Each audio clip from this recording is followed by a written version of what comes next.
Buen día, queridos estudiantes. Les saluda la profesora Norma Díaz, encargada del área teórica del curso Orientación y Consejería en el área psicológica. En esta oportunidad vamos a dar inicio a nuestra tercera sesión teórica titulada La orientación y consejería psicológica según las principales corrientes. Esta grabación guiada de la clase será colocada como archivo en el EVA para que de alguna forma, si tienen alguna duda o consulta de la misma, puedan orientarse, ¿sí? Puedan comprender aquello que quizás en un inicio les causaba alguna consulta. Una vez terminada la clase se dará inicio a un foro. Este foro será comunicado en el EVA, programado, con algunas preguntas para motivar su participación. Este mismo proceso, esta misma lógica, será aplicada a las demás clases teóricas virtuales. Muy bien, entonces, podemos empezar. La clase que veremos a continuación detallará aspectos importantes sobre la conceptualización de la orientación y consejería psicológica según las principales corrientes más notables en el campo de la psicología conductual, la cognitivo-conductual, la psicoanalítica y finalmente la humanista existencial.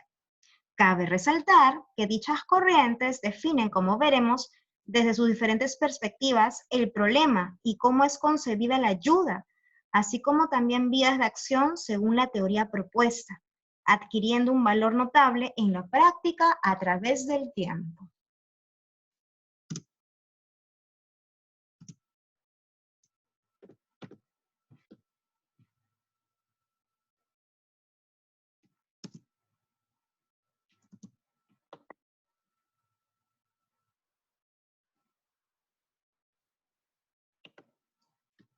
Empezaremos por la corriente conductual. Podemos ver algunos de sus principales representantes, entre ellos Ivan Pavlov, John Watson, Edward Thorndike, Bernhard Friedrich Skinner y Albert Bandura. El aspecto central de esta corriente se centra en el cambio de conductas, modificando o cambiando factores externos y reforzando aquellas conductas deseadas en la persona o disminuyendo la continuación de aquellas que son nocivas, basándose en un proceso continuo de exploración de la conducta o aquellas conductas que se desean modificar para el bienestar del ser humano y la adaptación a su medio. Entonces, con todo ello, la corriente conductista conceptualiza la ayuda bajo un marco de estrategias aplicadas para cambiar la o las conductas de la persona que solicita la ayuda, orientación o consejo. El trabajo aquí del profesional es centrar la ayuda en estudiar aquellos síntomas, acciones y aprendizaje que ha generado en relación a la o las conductas nocivas para él o ella, siendo necesario tomar entonces atención en la observación de formas cuantificables de medir la conducta que se desea cambiar. En el proceso de la consejería desde el enfoque conductual, se debe tener en cuenta el análisis funcional de la conducta adaptativa o desadaptativa. Es decir, ¿cómo se generó la conducta? ¿Cómo se aprendió? ¿Qué antecedentes de importancia existen con respecto a surgimiento de tal o cual conducta adaptativa o desadaptativa? ¿Con cuánta frecuencia y duración se da? ¿Qué otros elementos sociales, ambientales, la refuerzan o la decrecen? Posibles causas y consecuencias y en qué otros aspectos de la vida afectan a la persona. Al estudiar de forma estructurada la historia, orígenes y mantención o reforzamiento de estas conductas y en función al análisis funcional, se establecen los objetivos en consejería y el abordaje respectivo. Las características del consejero o consejera bajo esta vertiente son las siguientes. Es directivo, funciona como una suerte de guía. Al momento, por ejemplo, de facilitar conductas alternativas que pueden ser efectivas o de conseguir que la persona pueda adaptarse ante diferentes situaciones de una manera más efectiva. Por ejemplo, hábitos para reducir el consumo de tabaco, formas más adaptativas de crearse hábitos saludables en la alimentación, de prevenir problemas de salud o crear conductas saludables frente al estrés, etc. Para poder comprender mejor todo lo que se menciona acerca de esta corriente, pues vamos a ver una pequeña situación, un pequeño ejemplo. Tenemos, por ejemplo, el caso siguiente. Por lo general, ante el estrés o situaciones relacionadas, se toman determinadas acciones. Por un lado, dichas acciones serán reforzadas por factores externos. Por ejemplo, algún ente social, la familia, padres, amigos, compañeros, entornos más cercanos, etc. O por medio de aprendizajes que reforzaron dichos patrones de conducta alrededor del tiempo. De ahí tenemos, por ejemplo, a la persona que adoptó maneras no tan saludables de lidiar con el estrés. Por ejemplo, comiendo en exceso, alimentos que perjudican el organismo, o hábitos que quizás no sean tan saludables como el sedentarismo, ¿no? La falta de actividad física, el consumo excesivo de productos, de algún tipo de alimento que sea nocivo para él o para ella, y posteriormente podría generarle quizás algún cuadro crónico. Todo ello, por ejemplo, refuerza de alguna forma la fatiga, como se conoce la fatiga crónica. Y aquí también hay que tomar en cuenta desde cuándo se presentan las conductas y en qué situaciones ocurre. ¿Qué factores externos o internos la desencadenan? La duración y cronicidad de los signos conductuales que no son favorables y aquellas consecuencias que han tenido en el organismo. Todo ello es importante para ayudar a la persona mediante el estudio de la conducta y factores que pueden reforzarla o incrementarla. Adoptar entonces nuevas pautas, formas o conductas de afronte ante situaciones estresantes, o como por ejemplo la atención cotidiana, de una mejor manera, de una forma más saludable para él o para ella.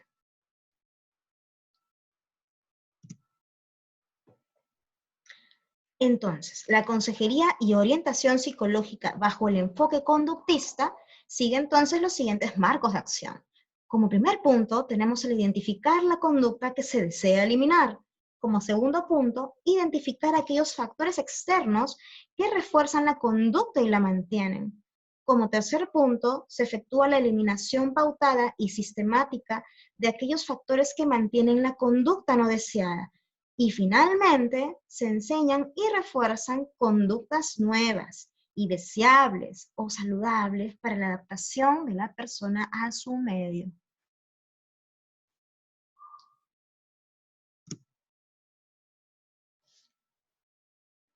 Una segunda corriente psicológica es la cognitivo-conductual. Aquí, la base central de la ayuda a la persona y posterior cambio sustancial y saludable, pues radica en la observación, en el registro y el estudio de las creencias acerca de uno mismo, del entorno y de los demás, que están relacionadas con la mantención de aquellas emociones no saludables y conductas nocivas o no saludables para la persona. Una creencia, como en algún momento probablemente ustedes ya sepan o hayan escuchado, vendría a ser la forma en cómo vemos o evaluamos o interpretamos las situaciones internas, aquello que nos sucede de manera interna, ¿sí? Mediante una situación determinada, o externa, ¿sí? O interna, quizás mediante algún pensamiento anterior, sobre alguna experiencia anterior relacionada. De ello, sea mediante una situación externa o interna, surge siempre una interpretación. Le damos un significado que conlleva tener una emoción que nos ayuda o que por el contrario dificulta el afronte. No nos ayuda a afrontar dicha situación o dicho pensamiento quizás recurrente a través de una situación pautada anteriormente. Al mismo tiempo tomamos acción, actuamos en base a esa necesidad emocional, a esos nuevos signos emocionales fisiológicos que acontecen, ¿no? Y por lo tanto también relacionado con las creencias, nos llevan a tomar una acción. O efectuamos en este caso conductas que pueden intensificar el problema o reducirlo y solucionarlo. Algunos personajes claves en su desarrollo son Albert Ellis y Aaron Beck.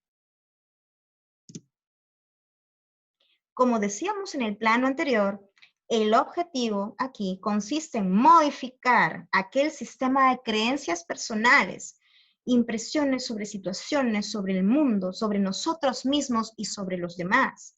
El objetivo dentro del marco de ayuda en orientación y consejería está en comprender cómo el ser humano construye su percepción y cómo va configurando esa realidad, cómo la construye, cómo toma decisión a partir de muchas alternativas y cómo actúa frente a las situaciones que tiene y por lo tanto frente a la vida.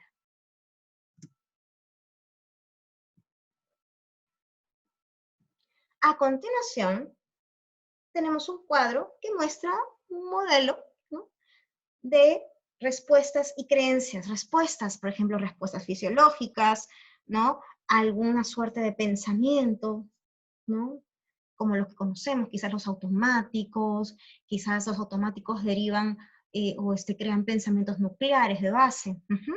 Ante una situación determinada, por ejemplo, vemos algunas situaciones, hablar con un chico o chica que te gusta, por ejemplo, ante una competición deportiva, ante quizás alguna suerte de evento que denota una exposición al público, ¿no? Una exposición, algún tipo de recital, alguna suerte como de situación en la cual tú tengas que decir algo frente a alguien, ¿no?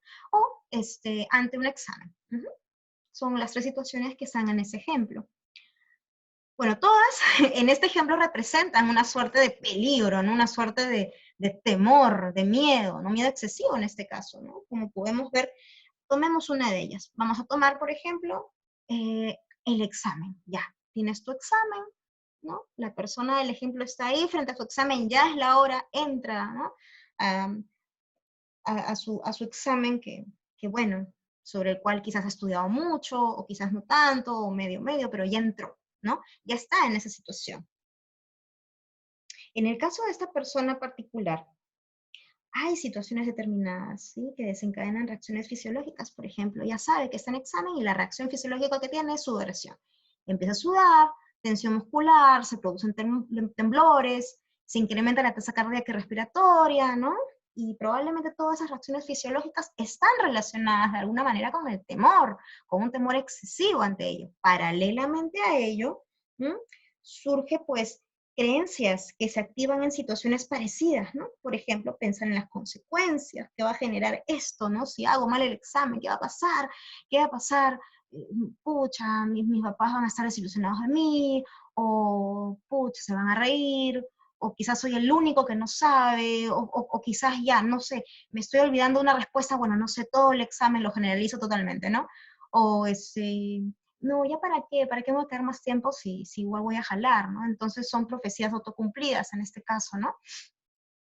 Tenemos algunas otras, ¿no? Dentro de los pensamientos, temor a hacerlo mal, pensar en todo lo que va a generar si es que no lo hace bien, no saber por dónde empezar, o la típica paradoja, pues, ¿no? No debo estar nervioso y estamos el triple de nerviosos al final, ¿no? El imponerte algo, el imponerte una demanda de estar tranquilo, hace que pase totalmente una acción paradójica, ¿no? A nivel cognitivo. Todo lo contrario, te pones más intranquilo, porque te estás fijando en que no estás tranquilo, ¿no? Entonces, algo que no está ahí, pero que también lo menciono, porque es muy importante saber.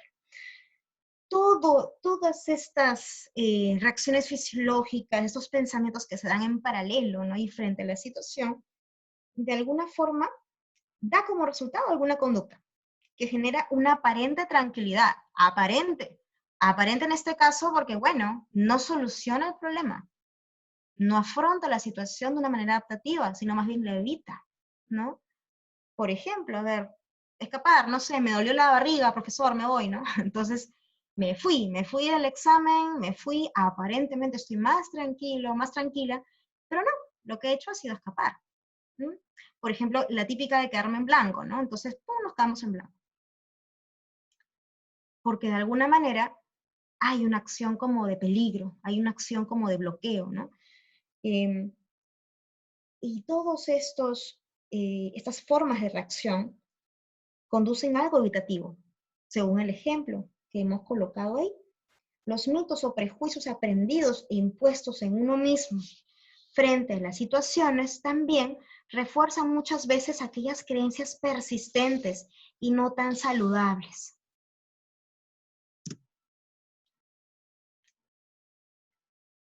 La corriente cognitivo-conductual ha tenido un auge bastante positivo en el ámbito de la salud. Por ejemplo, en el ámbito de la psicoeducación, en el ámbito de la prevención y educación frente a personas que necesitan información. Decimos siempre que el arma más importante para, de alguna forma, regular la emoción frente a algo que no sabemos cómo hacer es la información, es la no información, sobre todo fidedigna, ¿no? Y muchas veces por falta de información se crean mitos, estereotipos, formas en las cuales creemos que el mundo se mueve, creemos que las cosas son o deben ser, ¿no? Y se generan una suerte de estereotipos, prejuicios acerca de un tema que nos produce determinada importancia, ¿no? O que no sabemos cómo resolver. De tal forma que se produce entonces la evidencia de que tal o cual creencia, si bien es cierto, la o lo ha mantenido a flote la persona en su momento, no necesariamente es la única alternativa que posee. Al momento de cuestionar y probar nuevas formas de pensar, la evidencia se concentra principalmente en los resultados de esa nueva forma de pensamiento, a través del éxito en el afronte y reforzamiento emocional, cognitivo y conductual del pensamiento alternativo o el pensamiento adquirido. Por ejemplo, en el caso de una persona que empleando nuevas estrategias o venciendo antiguos mitos, ¿no? Generados sobre un tema determinado, ve que esta vez puede afrontar la situación y no salió quizás como él lo ya pensaba, negativamente hablando, y salió bien, es de alguna manera un reforzador bastante grande, porque aplica la diferencia. Entonces le permite ver nuevas formas más abiertas, más flexibles de reaccionar frente a una situación determinada, y también de pensar, claro está. A través del éxito en el afronte, como decíamos, y reforzamiento emocional, cognitivo y conductual, la persona adquiere mayor empoderamiento, ¿sí? Y de alguna forma se siente más seguro, más segura. Esto es un marco de seguimiento constante y acompañamiento por parte del especialista en adquisición de nuevas estrategias cognitivas. Por ejemplo, hablando de la corriente en particular, de la corriente cognitivo-conductual, es útil en el tratamiento de alguna alteración emocional, fobias, toxicomanías o dependencias. Un ejemplo de la orientación y consejería según la corriente cognitivo-conductual se aplica a la consejería a adolescentes, en la cual el fin primordial es generar cambios en las formas de pensamiento por formas más adaptativas durante su proceso de desarrollo vital. Ejemplos de ello, por ejemplo, gestionar las emociones, planificación familiar, orientación y consejería en sexualidad saludable son algunos temas que causan cierto interés y son necesarios fundamentar aún más en los adolescentes hoy en día. Y bueno, el control del estrés, hábitos saludables, y existen también espacios de orientación y consejería, por ejemplo, en lo que es planificación familiar, organizada por el Ministerio de Salud desde el año 2016. La planificación familiar permite a las personas tener el número de hijos que desean y determinar el intervalo entre embarazos. Esto se logra mediante la aplicación de métodos anticonceptivos y el tratamiento de la esterilidad.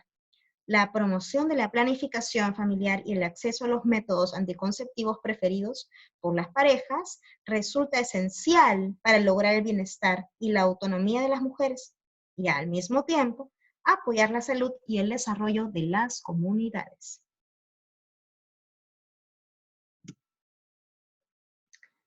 La corriente que estudiaremos a continuación y que de igual modo influyó mucho en el desarrollo de la psicología y por lo tanto de la orientación y consejería psicológica se basa en la teoría psicoanalítica o en la corriente psicoanalítica. Sigmund Freud fue su principal representante.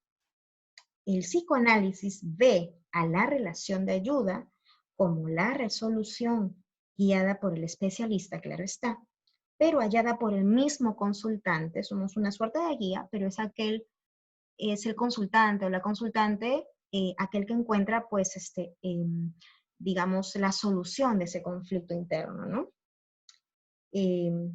de los mensajes y de los dominios en un plano inconsciente.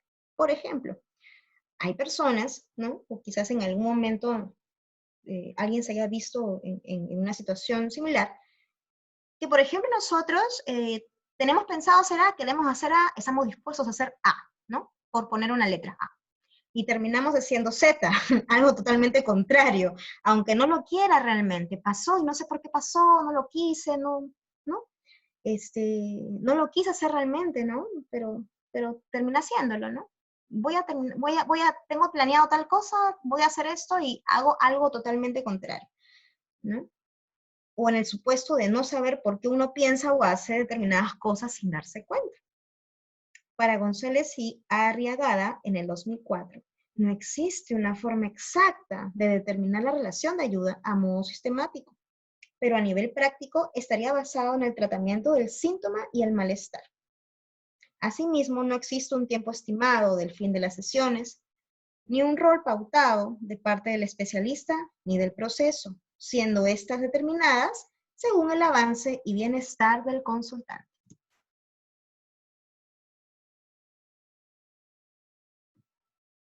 De tal forma, la adaptación libre y deliberada de las ideas es el fin del psicoanálisis. Según la orientación y consejería psicológica, el psicoanálisis plantea que la neurosis es la cura, es decir, viendo el conflicto tal cual, mediante asociación libre, algún tipo de técnica relacionada con metáforas y técnicas de interpretación, se devela aquella revelación que el consultante necesita saber para afrontar de manera adaptativa situaciones difíciles y efectuar cambios en la realidad que vive.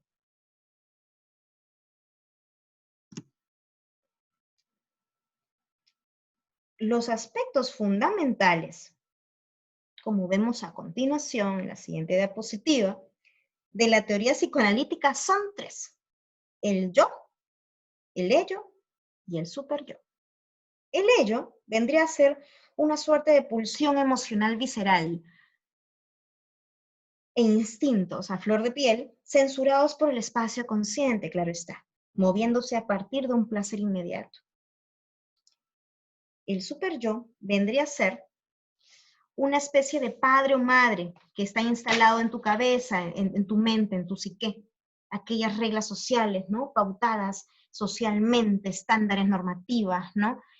Por eso se le dice que es una suerte de padre o madre, ¿no? Porque, bueno, aprendemos las normas sociales por lo general de nuestros padres, ¿no? De nuestro entorno más cercano, que es la familia en este caso, y sus principales representantes.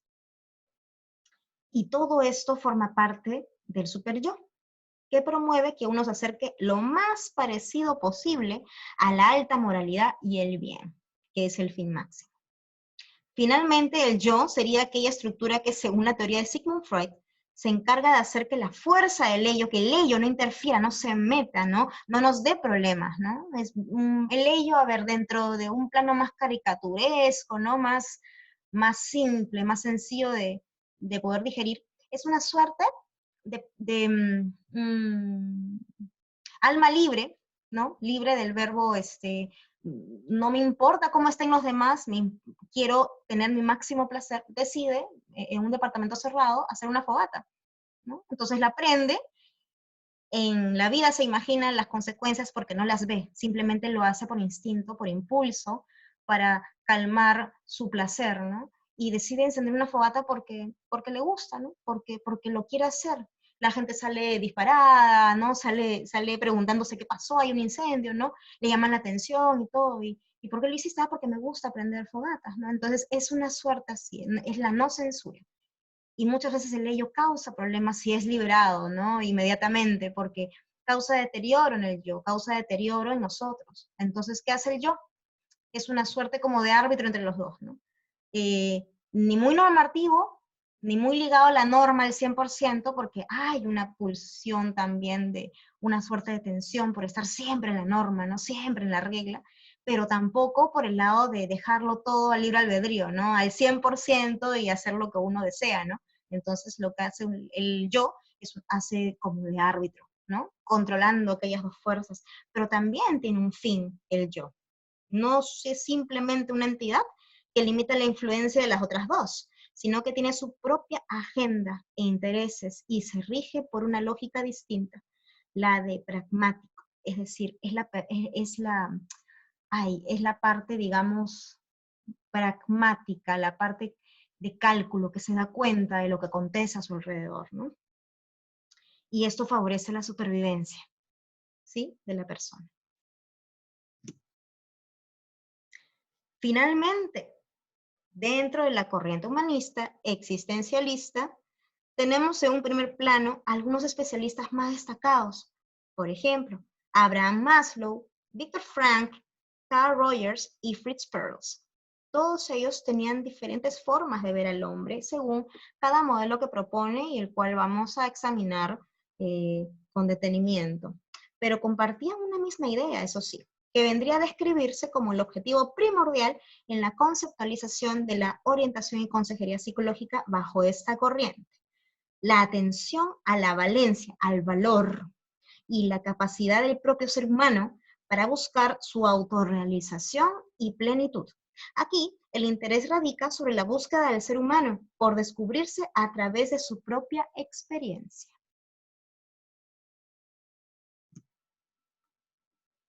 Sus fundamentos, entonces, tienen raíces en la filosofía, psiquiatría, psicología y teología. Esta corriente busca entender la complejidad personal y única de cada ser humano. Esto es, apoyándose en la emoción, en la vivencia o experiencia subjetiva que posee frente a las situaciones de su vida. Al creer que el ser humano se concibe a sí mismo valioso desde el sencillo hecho que existe, desde su existencia, es decir, si es una persona que ha venido a este mundo, tiene un propósito y cree mucho en él. Esta corriente se basa mucho en la aceptación incondicional de la persona, ¿no? En creer en la persona, en la propia capacidad que tiene de surgir, porque tiene un propósito simplemente por el hecho de que existe. La orientación y consejería psicológica bajo esta corriente busca ayudar a esta persona a desarrollar, redescubrir y reinventar las capacidades personales para hacerle frente a su vida. Por ejemplo, en situaciones nuevas, difíciles, situaciones relacionadas con el desarrollo vital o con alguna etapa del desarrollo vital, alguna crisis también, alguna nueva situación que no esperaba, ¿no? Que causa de alguna forma también un detrimento porque exige un periodo adaptativo, ¿no? Motivando a la vez esta búsqueda de sí mismo o de sí misma, valores e ideales que lo guían, que guían al ser.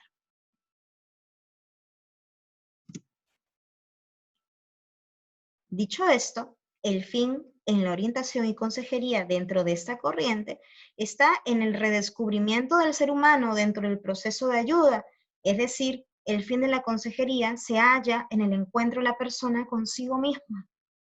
No implica necesariamente una dependencia hacia el especialista o una suerte de dirección de lo que debe o no debe hacerse.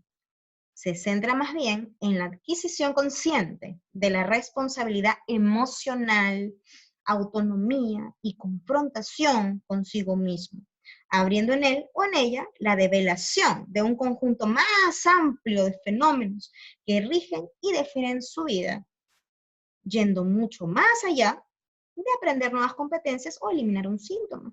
Cuando yo digo que va mucho más allá, significa hacia un nivel más profundo de sí mismo.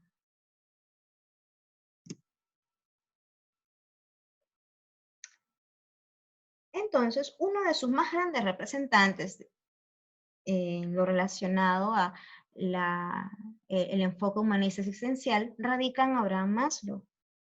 Él postula la búsqueda del sentido del hombre en base a la jerarquía de necesidades humanas. Conforme se desarrollan, conforme estas necesidades van haciéndose más posibles, no más realizadas, y satisfacen aún más necesidades básicas, los seres humanos desarrollan deseos, aspiraciones y necesidades más elevadas, desde un nivel más personal, más interno, más significativo. Vamos a explicar con más detenimiento en la siguiente diapositiva. Maslow diseña la pirámide de necesidades. Tenemos aquí, como vemos en el triángulo, a continuación, las fisiológicas, las de seguridad, protección, seguridad, orden, ley, límites, estabilidad, necesidades sociales, amor y pertenencia, en la familia, el afecto, las relaciones, el trabajo en grupo, necesidades de estima, logro, estatus, fama, responsabilidad, reputación, y necesidades de autorrealización, que sería el fin último, ¿no? Ligadas con el crecimiento personal.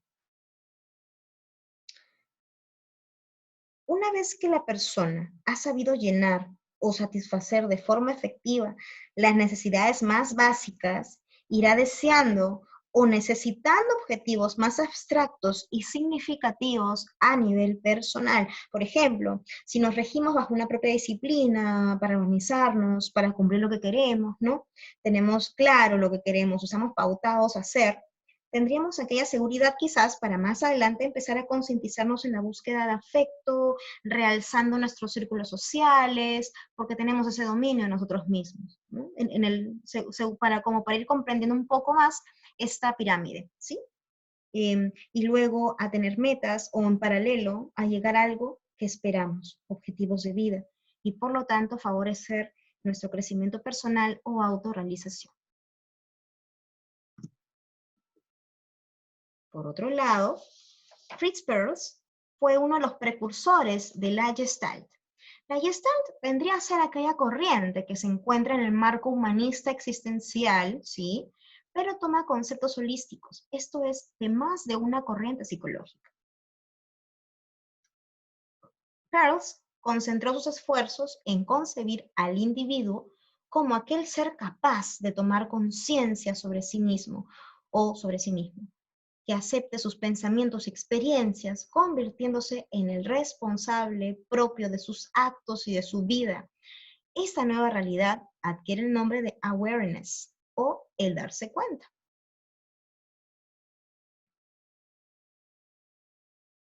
Viktor Frankl, desde su perspectiva, y por otro lado, es concebido como el padre de la logoterapia, centrando sus esfuerzos en la llamada voluntad del sentido. La vida de Frankl nos ayudará un poco más a comprender su teoría. Quizás algunos lo saben, pero igual lo voy a mencionar. Él fue prisionero en un campo de concentración durante la Segunda Guerra Mundial. Durante ese periodo experimentó una pérdida total del sentido. Es como, por ejemplo, un día levantarnos, dormirnos, ¿no? Sabiendo que estamos en un lugar, en una casa, tenemos a personas que nos quieren y tenemos familia, tenemos amigos y de la nada ya no tienes nada de eso. ¿Cómo te sentirías? ¿Mm? Perdió total sentido, porque de alguna manera todas esas cosas en un momento le dieron un sentido a su vida, ¿sí?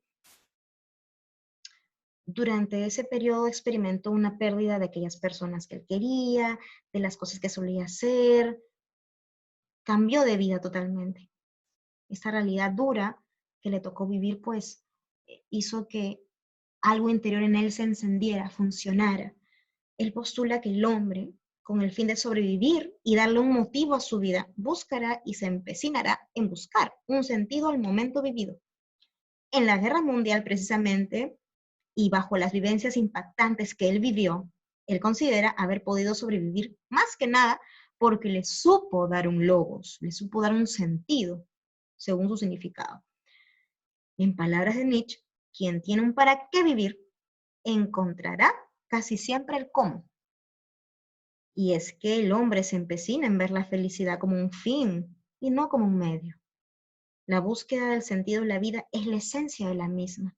Es el viaje lo que importa.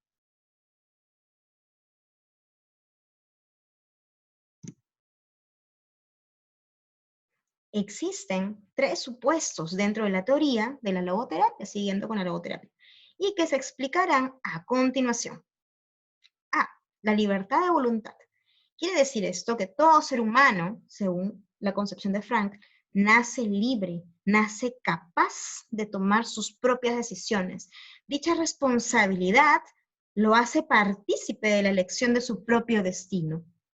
Esto se ve reflejado, por ejemplo, en la novedad y aquellas personas que en el marco histórico hicieron un cambio al mundo, fueron revolucionarias, que hicieron la diferencia, abriéndose paso ante el status quo presente y logrando a mediano y largo plazo el cambio en el mundo a través de su propia vida. ¿Mm? Tenemos como segundo punto la voluntad del sentido. ¿Qué postula? Postula que no necesariamente está regida únicamente por factores externos. Esta voluntad no está regida únicamente por la motivación externa, por algo que yo encuentre únicamente afuera. Si bien es cierto, forma parte de, no es todo. ¿Mm?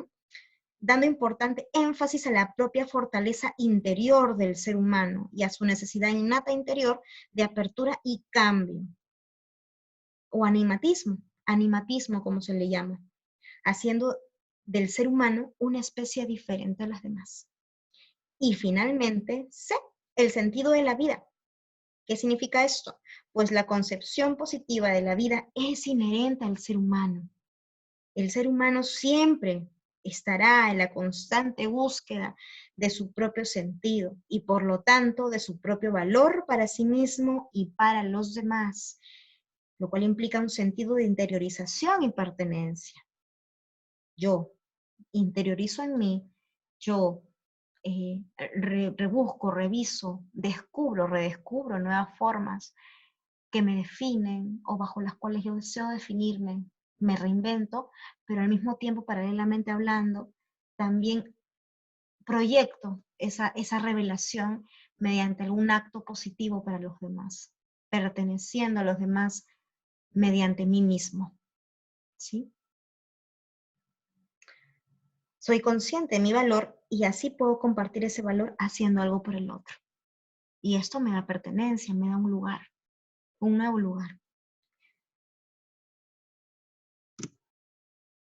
Finalmente, dentro del marco humanista existencial está el aporte significativo de la teoría centrada en la persona, siendo Carl Rogers su principal representante.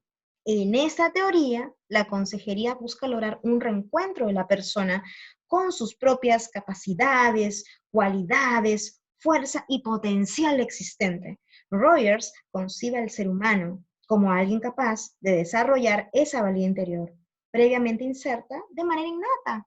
Siempre lo tuvo, solo que necesita encontrarlo dentro de sí. Por ejemplo, como si fuéramos una suerte de computadora, de CPU, mejor dicho, de disco duro, ya está, ¿no? Y dentro de este disco duro, pues hay directorios, ¿no? Hay carpetas, hay documentos. Si queremos buscar un documento que no encontramos, no es que no lo tengamos, está ahí. Lo que hace falta es rebuscar carpeta por carpeta, y en el momento en que lo encontramos siempre supimos que estaba ahí, solamente que no éramos conscientes de ello. ¿Mm? Y eso es a través de nuestras vivencias. La vivencia es ir abriendo carpetas, ir abriendo directorios, hasta encontrar aquello que necesitábamos para crecer. El ser humano es capaz, de igual manera, de regular su propia conducta, tendiendo siempre al crecimiento, a la madurez, salud y adaptación. La teoría centrada en la persona se basa no en los problemas o síntomas, sino en la vivencia y emoción de la persona. Ver cómo piensa, ver cómo siente, a través de la conexión con el cliente y el entendimiento y validación de la vivencia subjetiva, como ella vivió ese momento, esa situación, desde ya es válido, desde ya es auténtico. A través en sí de la empatía como principal herramienta, renunciando a toda situación objetiva, no desde la perspectiva del psicólogo, respetando la validación de la propia vivencia y conectando esa vivencia auténtica que muestra el consultante con abstracciones de su propio universo de referencia sin perder contacto con él.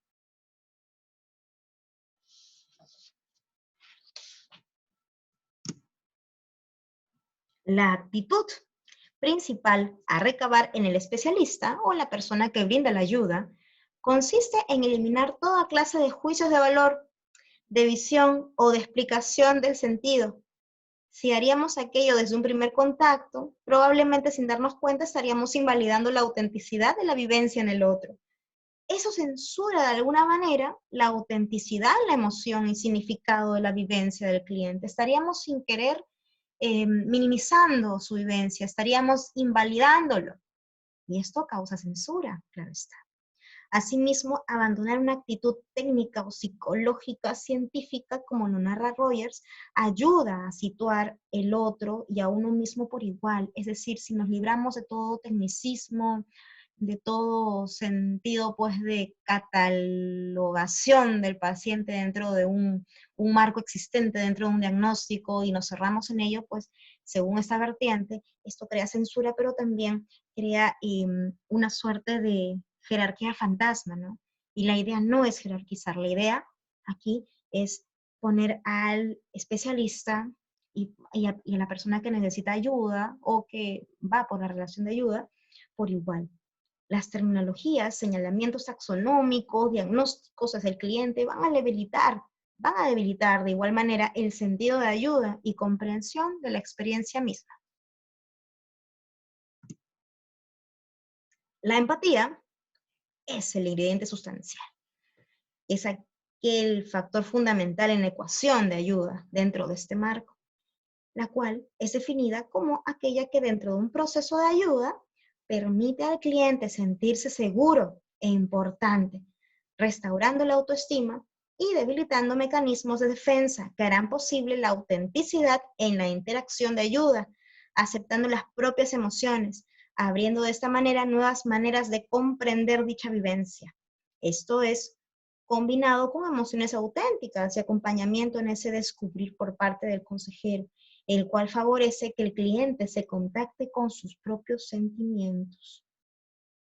Entonces, decimos que las características del profesional, el consejero o consejera bajo esta vertiente son las siguientes. Principalmente humanización, la cual es concebida como digamos, el ser auténtico, el ser humano, el ser un ser con afectos, sentimientos y sentidos propios.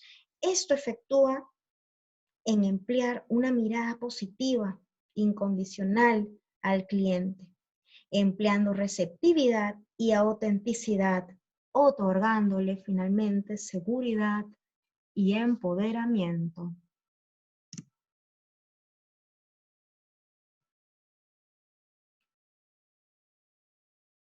Bueno, chicos, chicas, hemos concluido la clase titulada La orientación y consejería psicológica según las corrientes psicológicas.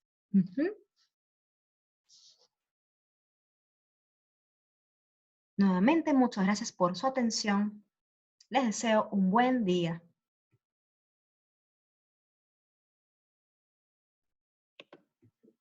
Muy bien, chicos, chicas, hemos llegado al final de nuestra tercera clase.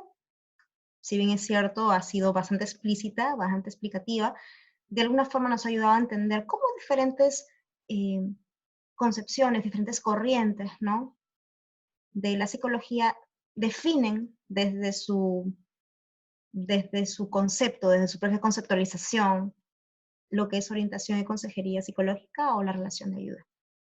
Espero que esta clase haya sido de su agrado. Nuevamente, muchas gracias por su atención. Hasta otra oportunidad.